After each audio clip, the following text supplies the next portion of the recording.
Hey everybody, I have on me here the Sony Xperia XZ2, or if you're British, XZ2. So I'm just gonna do a quick hands-on. So you might notice that I'm shooting in a different location.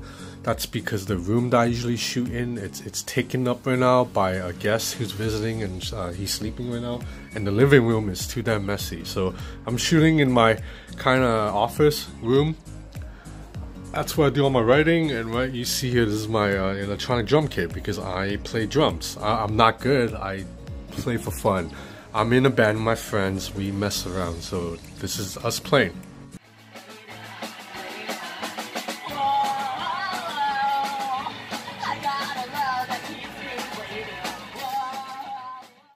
Anyway, okay, so let's talk about this phone. So I can't do an unboxing because Sony did not give me the whole package. They just, the Sony PR in Hong Kong just basically handed me the phone like this. I was like, bro, can I get a box? I want to do an unboxing. And he was like, oh, sorry, too bad, we like lost the box. So anyway, this is the new flagship from Sony. So the previous Sony device I tested was the XZ Premium. That phone had a huge ass bezel on top and bottom, and it was very square, very blocky, and it was just it felt completely outdated at the time. This was like mid 2017, like you put it next to the Samsung Galaxy S8 and it was like a joke. So Sony obviously learned from its lessons and completely slimmed down this phone a lot. So the bezels you see top and bottom are still slightly large, but they are slim by Sony standards. So this is small for Sony, still kind of big compared to everything else on the market. And when I reviewed the Sony XZ Premium, I actually called out Sony for saying that phone had a 4K resolution monitor or screen, and I said 4K on a screen is kind of unnecessary, it's overkill. And I think Sony agrees too, because now this phone has a 1080p panel, so that's a big drop from 4K to 1080p. I mean, they just basically jumped over Quad HD. So, about this phone's design, glass back, the front 18:9 aspect ratio, and the side fingerprint reader that was in previous Sony phones is gone. Now the fingerprint reader, it's in the back. I find this kind of hilarious because this fingerprint reader location, it's like the opposite of the Samsung Galaxy S8 problem. You know how on that phone, Samsung put the fingerprint reader too high, so it's like if you're holding the phone you have to like really stretch just to get it. Now with this phone, I find the fingerprint reader is too low. Like think about it, when you hold a phone like this, your finger naturally actually comes right here. So this spot where the camera is should be where the fingerprint reader is. That's how LG has it and Huawei has it, and that's a good location, and that's how the Google Pixel has it too. When your fingerprint reader is down here, you actually have to bend your finger now, so you have to do this to unlock, and it feels weird. It's just a lot more natural if the fingerprint reader was right here. So Samsung's problem was that you have to do this, reach all the way to the top to get the fingerprint reader, and then now Sony's problem is you have to do this. Your finger has to kind of curl up and get all low, and it's just really weird. So and I also think the fact that the camera is so low looks really funky. It's a pretty decent camera though, 19 megapixel. So but that's the only negative about the phone though. I like how it feels in the hand, and I really like that. So check this out. This is one of my favorite things about Sony phones. You can take out the SIM tray with your finger. You just have to dig in and just pull it out. That's it. Okay, but the phone automatically turns off when you switch off the SIM tray. So let me power it back on. Okay, so we'll wait for it to boot up. So I do like that you can take out the SIM tray without a pin, because I don't know if this has happened to you, but it's definitely happened to me where I'm traveling and then I just realized, oh, I have to switch SIM cards because I'm in another country, and then be like, oh wait, I didn't bring a pin, I don't have a pin, I can't change SIM, and I have to like go into all these stores and be like, excuse me, do you have like a paper clip or a pin, you know? And then if I'm in a foreign country, that may not, there might be language problems, so it's just easier to be able to take it out yourself. So now another thing I like about this phone is, and it's kind of been a trademark of Sony devices too, there's a digital, or not digital, physical camera shutter button. So that means you can take pictures by pressing on this button. Right now it's in video mode, so I'm recording a video, but it's pretty cool to have a physical button. It's not necessary, but I like having the option. So let's talk specs really quick. You have a 5.7 inch display, 1080p as mentioned.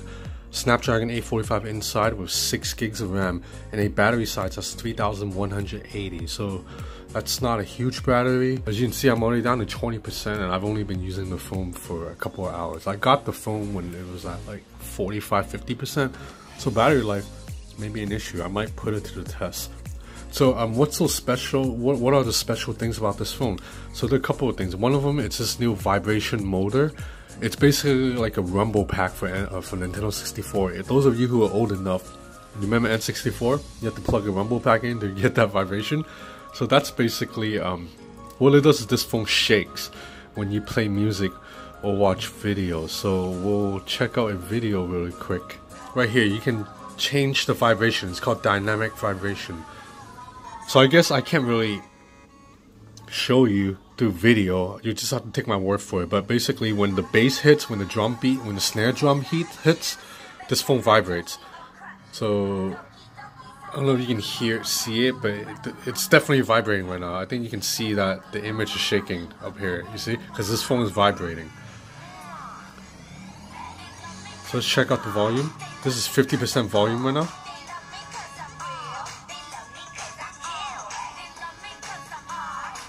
Let's get to 100%.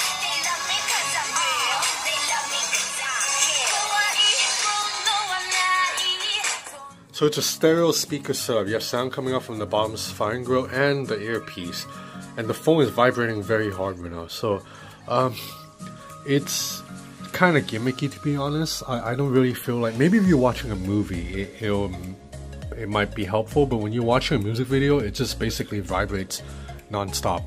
But I mean, at least it's a feature. So another thing is, when you type on this phone, it feels really good because of that same vibration engine in there. It's just a very powerful vibration slash haptic feedback engine in this phone. So when you're typing, you get really good feedback that you don't get in a lot of Android phones.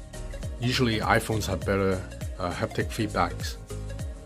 So this phone's camera, it's pretty solid, 19 megapixels, so you see quite dynamic image right here. Dynamic range is pretty good. You get the sky, it's not overexposed, it's not blown out. And then right here you still see all the colors very accurately. But this phone has a couple of tricks up its sleeve. One is it can shoot 4K video in HDR. It's apparently the very first phone in the world to do it, but the footage actually came out pretty bad. It's pretty choppy. And then the second cool thing that's more useful is this phone can shoot in slow motion videos at typically 960 frames per second, which is really good. It's the same thing as is on the Samsung Galaxy S9 and the Huawei P20 Pro, but you can now shoot at 1080p resolution at 960 frames per second. So this is a slow motion video at 960 frames per second shot at 1080p. So that's very impressive. And in fact, the video quality, it's a lot better than the same slow motion videos you would get on the Samsung Galaxy S9 Plus or the Huawei P20. So I'll put up some more photo samples. Overall, I would say this camera it's pretty good.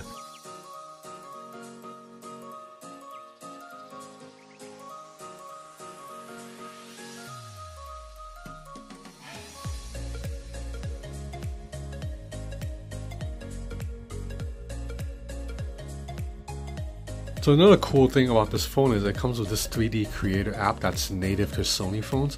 So what it does is it lets you shoot a person or an object in 3D and then map the head so you get a 3D image like this. So it's pretty cool and pretty scary. I don't know who this girl is. This is already on the phone. I think this is the previous journalist who tested this phone, because this is a review unit that has been passed around from journalist to journalist. So this is another dude. So that's pretty cool. But sometimes the effects can turn out horrifying. Like, this is pretty scary.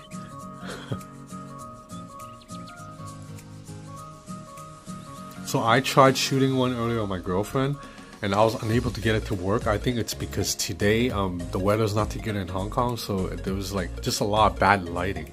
So I'm definitely gonna try it again, maybe tomorrow when the lighting's better, and I'll probably talk about it more in my full review. But this looks pretty fun. I mean, I would love to have a 3D image of my own head on my girlfriend's head, just so I can spin around like this when I'm just messing around. You can actually use this as a wallpaper, I believe, because I saw someone do this earlier. So Let me see. See, so you can set your model as a live wallpaper. Set wallpaper, home screen. So now you see now, I don't know who this girl is, but now she's on my home screen. So I would love to be able to scan my girlfriend and have her face here. But it was very frustrating. I kept trying to scan her head for like 10 minutes. It just kept messing up. But that's it for now. This is the Sony Xperia XZ2. I'm gonna test it a little bit more, and then I'll be back with more impressions. Thanks for watching.